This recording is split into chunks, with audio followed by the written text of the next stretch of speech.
use a lot of causal data to understand feelings before we make assumptions about what creative needs to work. And so we have been building ads that look and feel like content that folks are already seeing. That way they don't automatically zone out. And so that is how we found Swayable, looking for solutions on how is it that we can start to measure things like, how do you feel about voting? What voice or messenger do you trust? Does this make you feel like you have enough information to vote?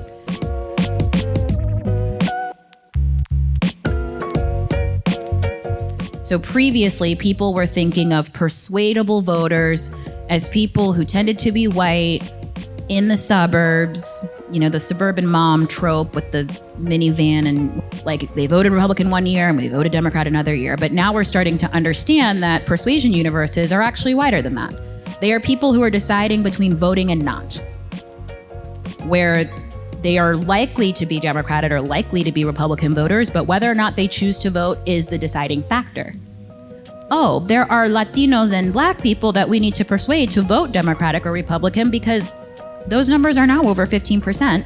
And when elections are won in states by 0.25% or 0.1%, those people matter. And so now we're starting to see more people start to identify who persuasion audiences are, which is a new use of data, and what do those folks care about and what could possibly get them to the ballot, which is also quite new.